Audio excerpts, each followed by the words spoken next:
I'll just save this for a special occasion. I'll keep it for when friends come over. I'll have this on Friday as a treat. We've all said it, we've all lied to ourselves like this. And here's the truth. If you're going to buy it and bring it into your house, you're going to eat it.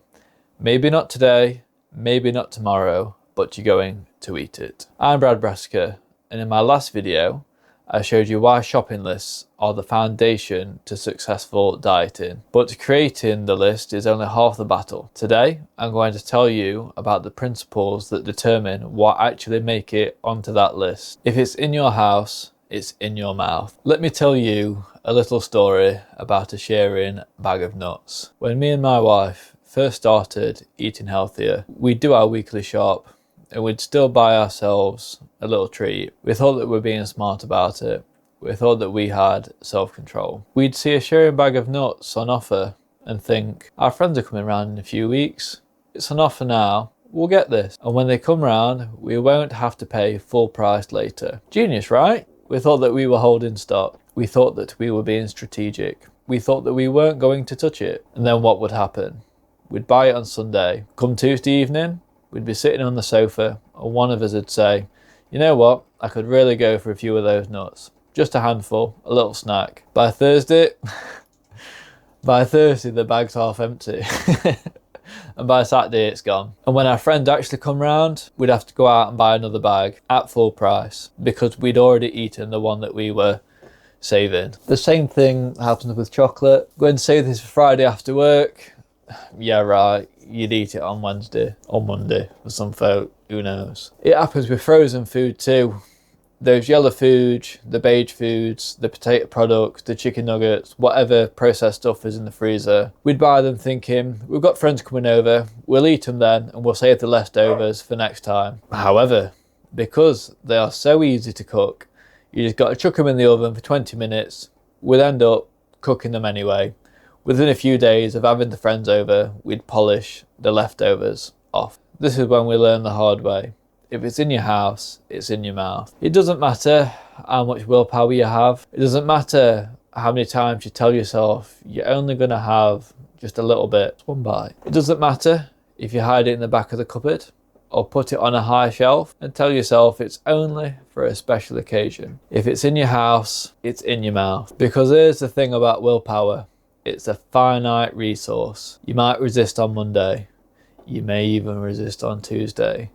But by Wednesday, when you've had a stressful day at work, when you're tired, when you just want something easy and comforting, the bag of crisps in the cupboard is going to be calling your name and you will answer.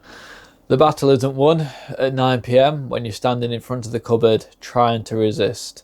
The battle is won in the shop when you decide what actually comes home with you in the first place. And this is exactly why that shopping list from my last video matters so much. Your list needs to include what you actually eat and what you've actually planned for. Nothing else. No, just in case. So why am I telling you this? Because your environment controls your behavior. If you're trying to change your diet, but your house is full of the same unhealthy food that you've always eaten, you're making it unnecessarily hard for yourself. You are essentially trying to diet surrounded by temptation 24/7. You're relying on willpower to get you through every single day, multiple times a day, forever. This is unsustainable. Nobody has that much willpower. Nobody. The people who successfully change their diet aren't the ones with the most self-control. They're the ones who set up their environment to make the healthy choice the easy choice and the unhealthy choices hard. They don't keep crisps in the house. They don't have chocolate in the cupboard. Then they definitely don't have ice cream in the freezer. Not because they never eat those things, but because they know that if they're in there, they'll eat it when they don't really want to. Think about it like this. Every unhealthy food item in your house is a decision that you're going to make. Every time you make that decision, there's a chance you're going to choose wrong. But if it's not in your house, you don't have to make that decision. The decision was already made for you at the shop when you chose not to buy it. So how do you actually apply this principle? Step 1, clear out the house. Go through your cupboards, your fridge, your freezer, and be honest with yourself. What's in there that's sabotaging you? I'm not saying that you need to throw everything away, although if you're serious, I mean, it might be an option. But at a minimum, be aware of what you've got, and moving forward, stop replacing it. Step 2, change your shopping habits. When you're at the shop or ordering online, ask yourself, if I buy this, will I eat this in the week? Not, will I save it for a special occasion? Not, will I have this when friends come over? Will you eat it this week? Because you will, you know you will. If the answer is yes, and it doesn't fit into your diet, don't buy it. Keep it in the shop, let the shop store it for you. If you want it so badly, in a few days, you can always go back to the shop and get it. But I promise you, most of the time, you won't. Step 3, buy only what you need. Stick to your shopping list.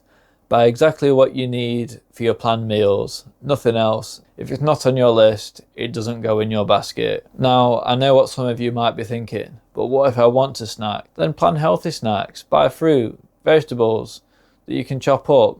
Make your own healthy snacks so that you can eat them throughout the week. The goal isn't never to snack. The goal is to make sure that when you do snack, you're snacking on things that actually serve your health goals. Step 4, the end of the week test. Here's what we do. We shop on Sundays, and by Sunday morning, our cupboards are pretty much empty. Our fridge is empty, there's nothing left to snack on.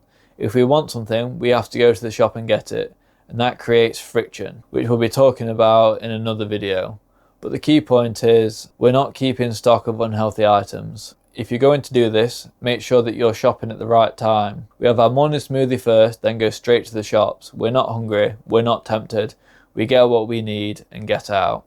Look, this approach isn't for everybody. Some people live with family who aren't on the same dietary journey. Some people have kids who want a snack. Some people share a house with flatmates who keep junk food around. If that's you, you need to have some conversations. You need to set some boundaries. Maybe that means asking people to keep their snacks in the rooms, not in shared spaces. Maybe it means creating your own section of the cupboards and the fridge for your healthy foods. But if you have control of your environment, if you live alone or with somebody in your household that's on board with your goals, then you have no excuse. Clean house, keep it clean, make healthy food choices the easy food choices. And even if you can't control everything in your house, you can control what you personally bring home. You can control your section of the fridge. You can control your cupboard space. Start there. So here's what I want you to understand. This isn't about deprivation. This isn't about never having foods that you enjoy. This is about being strategic. This is about not lying to yourself that you're going to save it for later, when you know, and you know, that you're going to eat it within a few days. If you want chocolate, go out and buy a single bar and eat it. Enjoy it. Don't keep a stash at home, and don't tell yourself that you're not going to eat it, because you will. And that's just how humans work. The goal is to make your home a place where the default option is healthy, not consistently fighting temptation, where you can relax and not have to white knuckle your way through every single evening. So if you've made it this far into the video, I'd like you to do some homework. Take an inventory of your cupboards and your fridge. What's in there that's sabotaging you? When you go on your next shop, practice this principle. If it's in your house, it's in your mouth. Only buy exactly what you need for your planned meals, nothing else, no extras. And then for extra brownie points, come back and tell me how it went. Drop me a comment below. What did you find in your cupboards that's sabotaging you? Did you manage to make your first list? What was the hardest thing not to buy? If you haven't watched my previous video about creating shopping lists, go ahead and watch that. It'll make things so much easier. The link is in the description and a card on screen. And if you're wondering what to do when the cravings hit and you don't have the food in the house, good news. That's exactly what I'm covering in my next video about creating friction and understanding why gut bacteria are driving your cravings in the first place. Subscribe if you want more honest, practical advice about building sustainable eating habits without the BS. I'm Brad Brassica, and I'll see you in the next one.